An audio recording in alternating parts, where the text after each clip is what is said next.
Morning students, we have been looking into the chapter towns, traders and craftspersons. So we saw the towns emerging and some of the traders and craftspersons. Now we'll come to some important cities. First one is three cities we will see: Hampi, Masulipatanam and Surat. The first one, Hampi. We'll see Hampi. Okay, the architectural splendor of Hampi. Hampi is located in the Krishna Tungabhadra basin, which formed the nucleus of the Vijayanagara Empire, founded in 1336. So 1336, this Hampi, the city, was founded, and it was the capital of what? Vijayanagara Empire.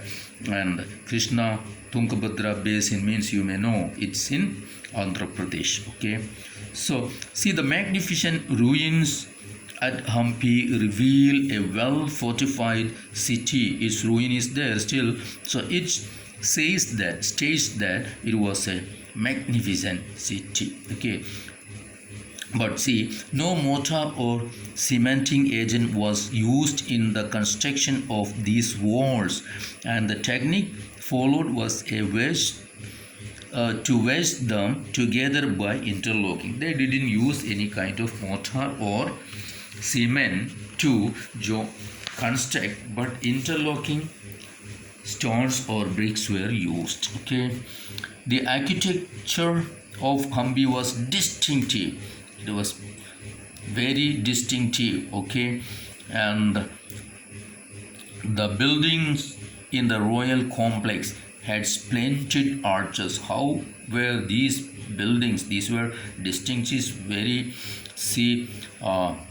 fine and fantastic, very splendid, and it was having splendid arches, domes, pillared halls with niches for holding sculptures. Okay, so it was this way it was there. Okay, and very marvelous.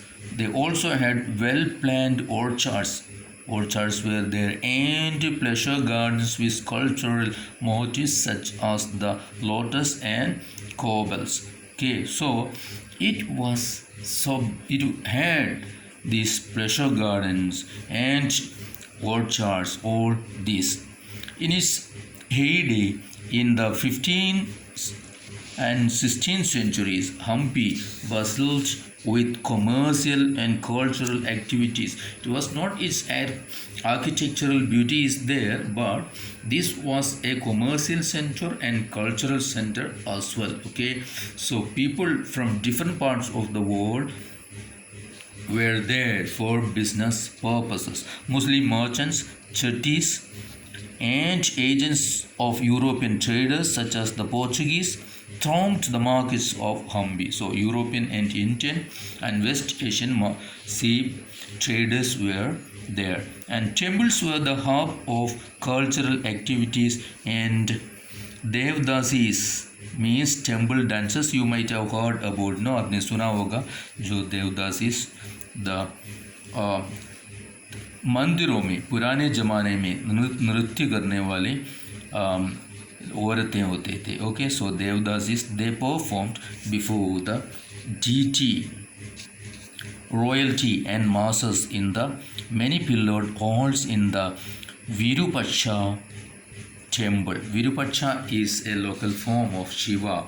Okay, Shiva's local form is Virupaksha. There in Hampi or in Andhra Pradesh, they called it like that. Okay, now the Mahanavami festival, known today as Navaratri in the south, was one of the most important festival celebrated at Hampi. So the most important festival of Hampi was what? Navaratra or Navaratri, that is Mahanavami. Okay,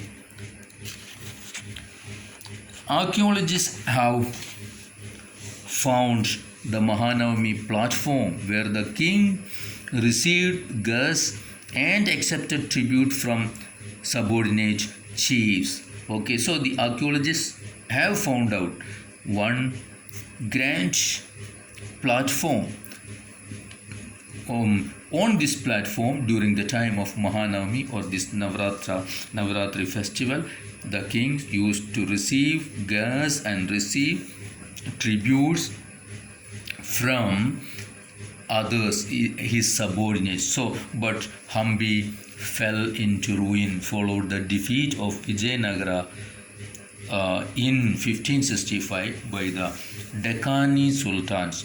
Several, around 5-6 Deccan kingdoms together attacked Vijayanagara, and Vijayanagara declined thus, and it was the decline of what? Hampi as well. These rulers of Golconda, Bijapur, Ahmednagar, Berar and Bidar, these were the Deccan Sultans. They defeated Vijayanagara, and that marked the decline of Hampi. Okay, now we will come to next city, Surat. Surat is the second one. Surat in Gujarat was the emporium of Western trade during the Mughal period, along with Campi, that is Kambat today, and somewhat later Ahmedabad. Okay, Kambat, Ahmedabad and Surat, but Surat was the first one, the important trade center. Okay, it is called the emporium, means the business center.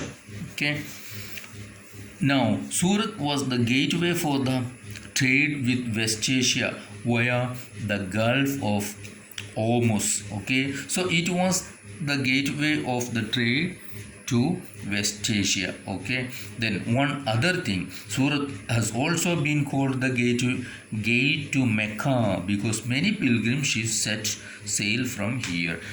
The pilgrim ships, the Muslim pilgrims, they were going to Mecca for their Hajj and other pilgrimage. They started their voyage from Surat. So Surat was also called the gate to Mecca. Okay, now the city was a cosmopolitan, and people of all castes and creeds lived there. It was a cosmopolitan city, and it was there were people of different religion and caste were living there. In the 17th century, the Portuguese, Dutch and English had their factories and warehouses at Surat. Now 17th century, when the Western traders, the Europeans came there, all these Portuguese, Dutch and English, they settled their business centers there, their factories and warehouses there. Okay, according to the English chronicler Avington, who wrote an account of the port in 1689, Avington stated that, see, on average 100 ships of different countries could be found anchored at the port at any given time. Any time you look, the port of Surat, minimum 100 ships were there to be seen. Okay, so that was the condition of Surat. So it was a bustling business center in 17th and 18th century. Okay, now there were also several retail and wholesale shops selling cotton textiles. It was a center of cotton textiles. The textiles of Surat were famous for their gold lace borders. It's called zari. So zari is the gold lace borders. There was an inlay of gold lace in the cotton clothes. Okay, textiles. The state built numerous rest houses to take care of the needs of people from all over the world who came to the city. So they see, it was a business center, and people from different parts of the world used to come over there. So the lodging facilities was also necessary. Now there were magnificent buildings and innumerable pleasure parks also there in Surat. The Kathiawad sages and or Mahajans, they are money changers, okay, had huge banking houses at Surat. So banking houses were there, and it is noteworthy that Surat Handis were honored in the far off markets like Cairo in Egypt, Basra in Iraq, and Antwerp in Belgium. What is Handis? That is a type of let's say today we have checkbook like that, an account book, a C slip that says that the person is having account or money deposit in any bank of Surat. Okay, but Surat began to decline towards the end of the 17th century. How it happened? This was because of many factors, many reasons there. First one, the loss of markets and productivity. The markets and productivity loss. How? Because of the decline of Mughal Empire. Mughal emperors were the patrons of the city, okay, but they used this as a trade center. But then control of the sea routes by the Portuguese. Now sea route was controlled by Portuguese. That also was a cause.